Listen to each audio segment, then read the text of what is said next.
a little girl. And when he's convincing the people that he can do this, he says, look, war's a showbiz anyway. And they enlist Dustin Hoffman, who's a movie producer, to produce a war in the studio. And he says, look, war showbiz anyway. He says, remember the Gulf War? What did you see about the Gulf War? What do you remember from the Gulf War? You remember one thing. You saw a video of a missile going into a chimney or whatever, right? An air shaft or something. He says, you saw that 500 times. The same thing over and over again. That's all you remember from the war? That's all people remember from the war. He says, that was done in a studio. And the girl from the White House, sort of his assistant, said, he says, I was there. It was done in a studio. She says, really? He says, how the hell do I know? But the point of that movie is government stuff, as far as getting the people to support it, is showbiz.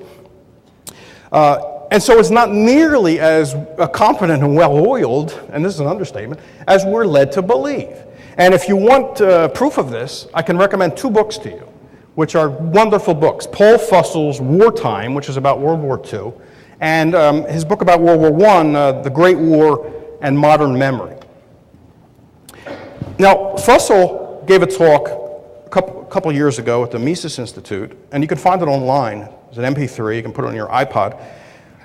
And I was listening to it actually flying here. I hadn't heard it before. And he astonished me with the following facts. This is about the Gulf War, the first Gulf War. I guess we don't call this one the Gulf War, so the Gulf War. But he pointed out that 1/3 of American casualties, that's deaths and injuries, 1/3 were by friendly fire. That's astounding. But for what's friendly, we call it friendly fire, it sounds so benign. I mean, who wouldn't want to be a victim of friendly fire? It sounds it's nice. He actually traces the evolution of that term. Originally, I guess they called it something like, a horrible accident, something like that, which is much more accurate. But then I had to clean it up. So it's friendly fire. It sounds so warm and fuzzy. So 1/3, 23% of the American deaths were by friendly fire. That's astounding. In his book Wartime, he discusses all the screw-up, well, not all of them, probably too many to put into a book, but in World War II. I mean, if you read Brokaw and The Greatest Generation, you think that went, off without, it was perfectly executed, well-planned, the planners know exactly what they're doing, it's perfectly executed, and, clean and efficient. And yet the whole thing was screw up from one to the other, where one end to the other, where paratroopers, Allied paratroopers are dropping into Sicily, and Allied gunners on the ground are shooting them, thinking they must be the enemy, and they're shooting them. I mean, this is the standard for war. Fussell tells a great story also in that lecture. I think this was also during the Gulf War. There was a picture or a video, which the Department of Defense would not release, that showed Iraqis being sheared in half, literally in half, by helicopter gunships, fire from helicopter gunships. They wouldn't release this. And, but the existence of them, I guess, were known because the DoD was asked, why aren't these being released? And a spokesman said, quote, if we let people see that kind of thing, there would never again be any war. And Fussell pointed out that quote was in a book that someone gave him called The 776 Stupidest Things Ever Said. And he said the irony of that is that wasn't a stupid thing to say. I mean, that was actually a wise insight, and maybe explains a lot of why we don't get information. Anyway, war shares with other government programs the fact that it's not that I want it to be competent in the sense of I don't want them to be a clean, efficient killing machine, but it's worth pointing out that this image that they portray and that the conservatives buy into is completely ridiculous. It's what we'd expect of any government program. It has all the perversities we've come to expect from government domestic affairs. Hubris, corruption, self-interestedness disguised as public service, insulation from accountability, the inability to calculate costs, true costs. It's riddled with all those things. But war is more to be feared than other government programs, and not just for the obvious reason, which is mass murder, of course. It's only in matters of war and foreign affairs that the politicians can demand and achieve almost total secrecy. And I think this was covered by someone who spoke earlier. If a politician refused to discuss, the president, say, refused to talk about Social Security on grounds that the information was classified, everybody would laugh at him. Okay? The media would savage him. What classified? Social Security, why is it classified? Now, there may actually be stuff we don't know about it. They don't exactly brag about the size of the unfunded liability, do they? But you have to find that other places. But it would be hard to get away with that in domestic matters.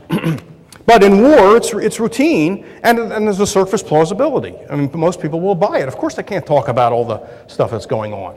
And we can't have 535 secretaries of state. I mean, there's a plausible reason, it looks like, given their premises, to basically keep Congress out of it.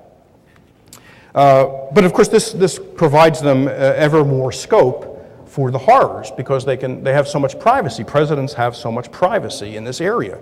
So anyone with a scintilla of suspicion about state power ought to be wary of the state's power to make war. And as James Madison pointed out, it's the root of so many other evils. Ralph Raico used the quote the other day, but let me remind people of it. I'm not a big Madison fan, but this was a great quotation. Of all the enemies of true liberty, war is perhaps the most to be dreaded because it comprises and develops the germ of every other. War is the parent of armies. From these proceed debts and taxes, and armies and debts and taxes are the known instruments for bringing the many under the domination of the few. He goes on and on, but he makes a great statement toward the end of this quote, which we need to tell people. No nation can preserve its freedom in the midst of continual warfare. Something a lot of people don't get, and most conservatives don't get. The warfare state does not go hand in hand with laissez-faire. Is there anything more obvious than that? I don't think so.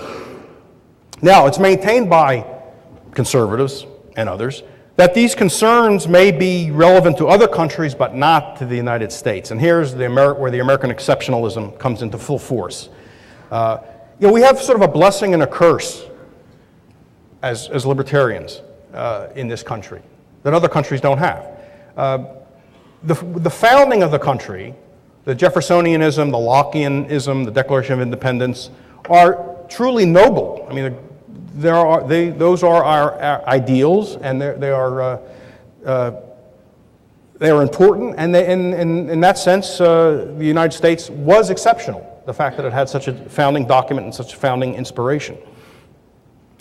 But that has ended up also being a license for government to do pretty much anything at once on the grounds that we are exceptional because of our founding. So it says that, in a sense, the government is not subject to the same rules, the same laws of politics and international law that others are subject to, other governments are subject to. It's sort of Nixon's maxim. If the president does it, it's not illegal. Well, written a little larger, that's if the U.S. does it, it's not illegal. It's the same thing. Because the president is the embodiment of the United States, so those are actually the same statements. When he acts, it's the United States acting. Well, it's a non sequitur to try to go from the noble principles of the Declaration of Independence to giving the U.S. government a blank check. I mean, there's quite many links of that chain of reasoning would have to be forged, and I don't believe it could be done. Even about the Constitution, for some reason we think, well, we have this Constitution. That means anything the government does, certainly in foreign affairs, must be good and outside of the normal rules because, after all, we're a constitutional republic. We have the Constitution. This is almost the way people like Hannity and that gang talk. Well, this argument doesn't work either because even if we overlook the flaws of the Constitution, I do think there are a lot of flaws in the Constitution. Well, I won't say too much more about that right now. Governments since 1789 have been evading the limits and pushing the limits every chance they get. I mean, they've never respected the Constitution.